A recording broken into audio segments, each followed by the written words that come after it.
Hey guys, avsongbird here. Um, you know, I've always kind of subscribed to the belief that family is everything. That without it we don't really have anything. It's more important than money or status or anything else you can have in your life. And I'm not just talking about the family you're born to, or, it could be adopted in, it could be married in, it could be friends you have, pets you have. The people and the pets, I count the pets, the people that you love, even when they have nothing to offer you but themselves, not for what they can do for you or what they can give you. The people who love you, not for what you can do for them or what you can give them, but people that love you. And that's always been everything to me. It kills me because my family all lives out of state now, but they know if they picked up the phone or if they showed up at my doorstep any time of day or night, if there was anything they needed or wanted, or if they just wanted to visit, I'd be there. And I know the same thing about them. If I showed up on their doorstep in the rain at 2:30 in the morning, starving, smelling to high hell, and needing to do laundry, my family would be there. And like I said, I'm not just talking family by birth. My family, my mom and my father divorced when I was like 6. And my mom married my stepdad when I was 8. And I still remember the summer before they got married.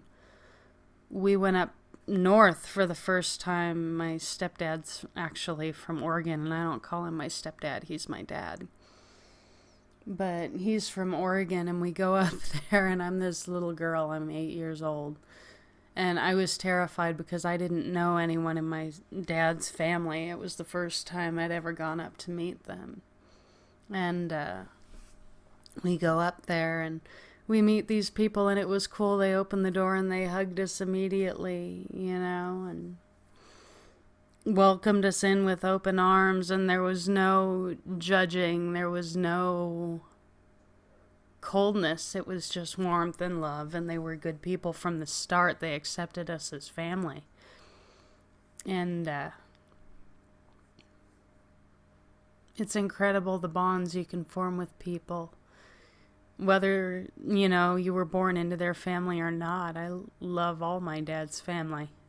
I accept them as family. And I laugh. That first summer, we went up there for, I think it was a week we were up there. And my grandma.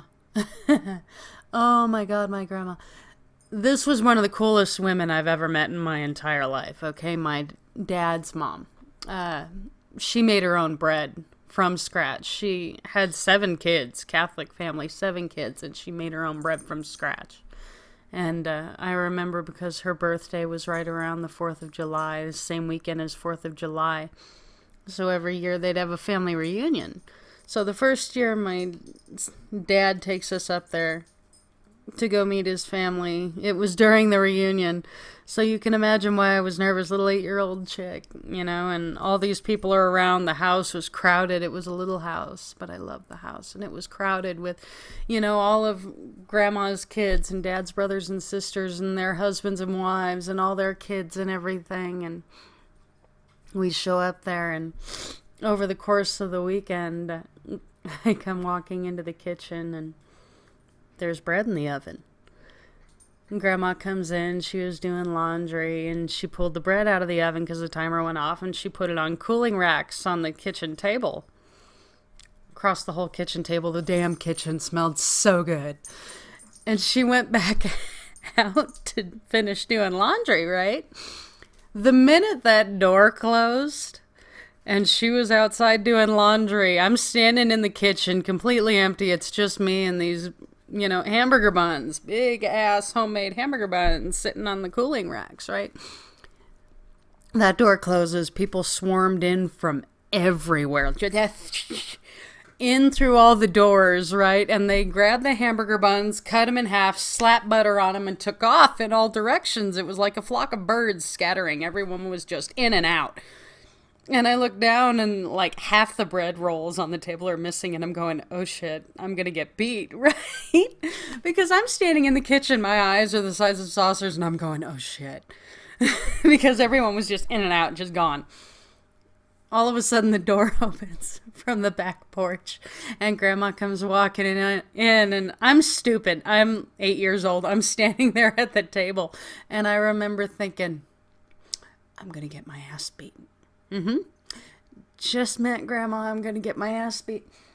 And she looks at me, and I'm standing there, and I'm jaw dropped, and I'm going, and she goes, what happened to my bread?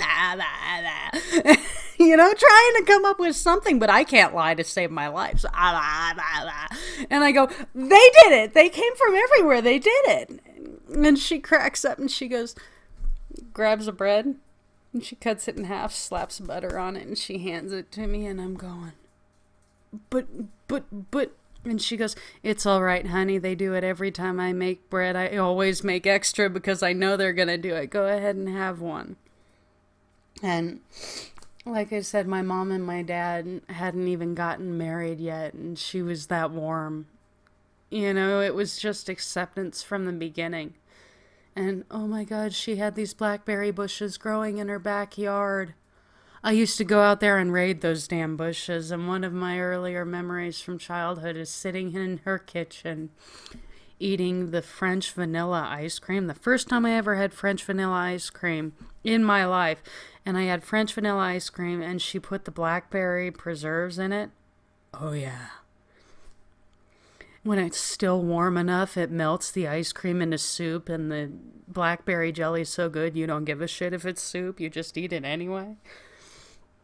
Oh my God, all these years later, and I remember it, and I was walking through her living room, and she had this little crocheted duck up on the shelf, you know, handmade out of yarn, crochet, and he had a white body, and he had a green head, and he had a little straw hat, and I looked at him because on his hind end there was a little hole, and it was tied shut, and I go, why does he have a hole in his butt?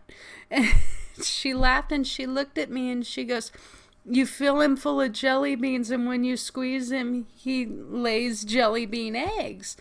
And I remember being little, and I'm going, that's the cutest thing ever, right?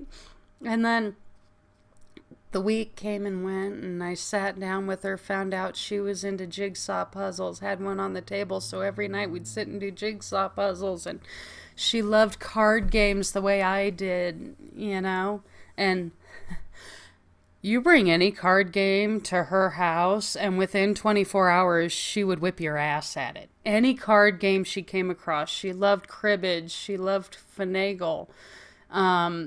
I sat down and I knew the card game Speed. I taught her how to play the card game Speed, and she kicked my butt at it. But spent the whole week, you know, just stayed with her, and I remember the end of the week came and went, and by then you could tell we were already family between all of Dad's brothers and sisters and their families, and we already accepted their kids as our cousins, and it was just warmth and that welcome and that feeling of belonging from the beginning. And the end of the week came up, and we were packing up into the car, getting ready to come back home. And she pulled me aside and she goes, hey, psst. And I go, what? And she handed me the crochet jelly bean poop and duck. And I looked at her and I said, but this is yours. And she handed it to me, and she says, I want you to have this, because she remembered how I laughed at it. And I laugh. I was 8 years old, and I was so tickled shitless over that duck she made. And all these years later, I still have that duck. You know, and my husband and I, we don't get to go up north because his family's from Oregon too. Well, Oregon, Idaho. But we went up north this summer, you know, to go see family and stuff. And I remember it was for my grandma's funeral. And I'm sitting there in the church. And, you know, I'm sitting in the seat, and I'm sitting in the gathering hall, and I'm listening to everyone go up and talk about these stories about Grandma and how strong she was, and what a good person she was, and how loving she was. She used to go, My aunt, one of my dad's sisters, has this minivan, and she loves to off-road, and she loves to go up in the hills, and she loves to go off-roading up in the hills in this minivan. And I remember we went with her a couple of times, and she would get my grandma in the car, and they would go off-roading up these logging trails up in the trees and the hills, and you'd get stuck in these places. You're going, there's no way in hell you're going to get this van turned around. And sure as shit, she'd get the van turned around and get you back home. But they were telling stories about taking grandma off-roading and about all different things about her life. And, I'm shy. So I'm sitting in the back, and being a little kid, you remember things, but you wonder if you remember them exactly the way they were, or if you get up there and tell the stories, if people are going to correct you and tell you that they remember it differently, and I'm sitting in the back hearing everybody tell the stories about my grandma from her life, and I hadn't got to see her in a decade, and it broke my heart, because she never got to meet my husband. She never met his sons. And I'm sitting there in my seat, and all I can think about is all the times she kicked my ass at card games, and about all the times we'd come up there to visit her, and she'd have a jigsaw puzzle half finished, and I'd sit down and work on it, and then she'd sit down and work on it, and we'd trade off, or we'd sit together and talk and work on it. And about me, 8 years old, standing in her kitchen with her out back doing laundry, and everyone flocking in from everywhere to steal her bread. And I'm sitting in the chair, and I'm thinking about all these things, and I'm going, it's incredible the things you remember. And it's not about how much money your family spends on you. It's not about extravagant things. It's about the people. It's about the experiences you share with them and the stupid little things you remember. I remember my dad's dad, my grandpa. That same week, when I first met my grandma, I remember one of my fondest, earliest memories with my grandpa was we'd just met him. We'd just come up there for the first time. And he got us in his truck with my mom, me, and my brother, and took us to the park. It was like a school, I think, by their house. And it had a seesaw, a teeter-totter. And I remember I was sitting on the teeter-totter, and my brother and my mom, didn't want to teeter-totter with me. And I remember him sitting on the teeter-totter and doing the seesaw with me. And I remember how he liked bird watching like I did, and he loved birds like I did, and I still have a little book he gave me, about the Audubon Society's book of bird watching, and I used to read it like hell when I was little, and it's the little things you remember, I mean, all the times my mom took me to the beach when I was little, when we had almost, when it was just her, me, and my brother before she met my dad. The little memories of her taking us up into the hills when it snowed and sledding down the hill, or her taking us to the beach, or, stupid little things you remember. And I try to instill that in my hubby's boys. That it's not all about money. It's not all about labels and impressing people. It's not about, getting in good with people that can do for you. It's about being with people that you care about and surrounding yourself with genuine people that you care about and having a family that you love. And sorry, this video is getting longer than I thought it would, but I remember sitting with the boys when they were little and Sean was at work. And we were sitting together one night, and I was talking about paper airplanes I made with my mom and how she taught me stuff, and the boys told me they didn't know how to make paper airplanes. So I sat him down because I told him that was a travesty, and I sat down and I taught him how to make paper airplanes. And just little stupid memories of things I had with them, over the years that I hope that they carry with them the way I carry memories of, the stupid little things from when I was little. Oh my God. I gotta tell you about my aunt and my cousin. I was little. I don't remember how old I was. They'll remember if they watch this video. But we went up north to Oregon one summer. Me, my mom, my dad, my brother, and I went up north, and we were visiting my Aunt Chris. My dad's younger sister, my Aunt Chris. And I laugh because we went up to the river. They'll remember this. With them and my cousin Mindy, and we're at the river. My dad, of course, has his video camera glued to his eye like he always did when I was growing up. And we're at the river, and we'd been walking through the river for hours, you know, just looking for cool rocks, digging through the river, just enjoying the water, enjoying the day, just taking it easy. My dad recording everything.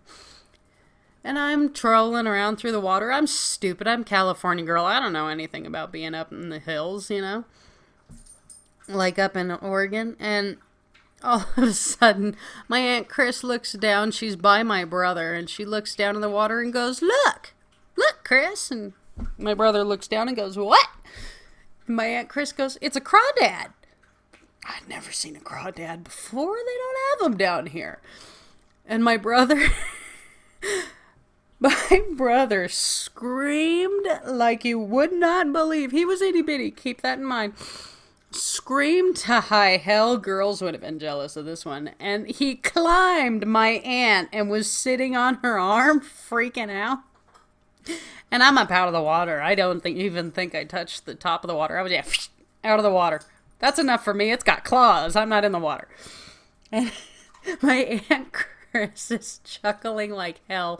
And my brother Chris is on her arm right here, right? Wrapped around her arm. My cousin Mindy, my mom and dad are up on the shore, and they're all just laughing. Dad's videotaping it, and if you look at the family video, you can see the camera jiggling where he was just cracking up.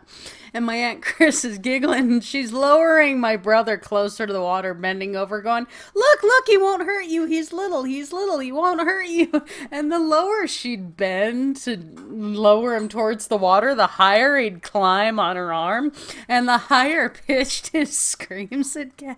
By the time she was done, he was practically wrapped around her head like a hat, and she's just giggling. He's freaking out, and she's going, "It's not gonna hurt you. It's little. You just stay away from his claws." And my brother's on top of her head, freaking out, screaming, and we're all just dying laughing, you know. And you know, it's the stupid little things you remember, the stories that people can't take away from you, and I love them because I love stories. My family has always been very loving, very warm and open, and everyone in my family's got a sense of humor. If you don't have a sense of humor in my family, and if you're not humble in my family, you're not going to survive, you know? And I love it because they're so warm and inviting. I took my husband up there this March, and for my grandma's funeral, I took my husband up there. And he met most of them for the first time. They'd never met him before.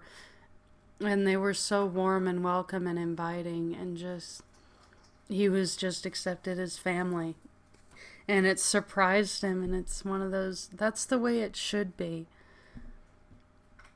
You know, family is everything. It always is. And it, like I said, that's the kind of values I'm trying to pass on to my kids. And I always remind myself to say stepkids on here because they are, and I don't want to make their mom feel like I'm negating her. But in my head, they are my kids. You know, they're not by blood, but they're my kids. And I try to instill the same morals in them, you know, and you should never take that for granted. Because at the end of the day, it's not about how expensive your clothes are or your car or how much money you have. If you don't have people in your life that you care about, that you accept as family, what good is the rest of it?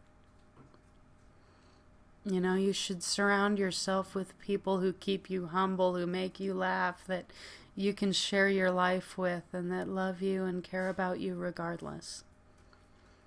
You know, and not let petty things like fights keep you from that, you know, because at the end of the day, you will regret the time you lost, and by then it may already be too late, and you don't want to waste a day. when it comes to the people you care about. So sorry this is so long, but you know, when it comes to family, I really have a lot to say because they are important, and I'm especially learning that now because all of mine do live so far away. You know, and you pick up that phone and it makes it hard because you know they're that far away and they feel so close. But if any of you are fighting with your family, pick up the phone, pick up the Skype, get your ass out there and spend time with them because you never know how long you have. And they are the most precious thing you have. So, this has been AV Songbird rambling. Sorry, guys, but you know me. I do that sometimes, and I do freeform this stuff when it comes to things that are important to me that I want to share with you guys. And sometimes, yeah, when I just feel like talking to someone because I am pretty much home by myself most of the time during the week. But yeah, you guys have a great rest of your day, and I'll see you guys tomorrow. This has been AV Songbird. Bye, guys.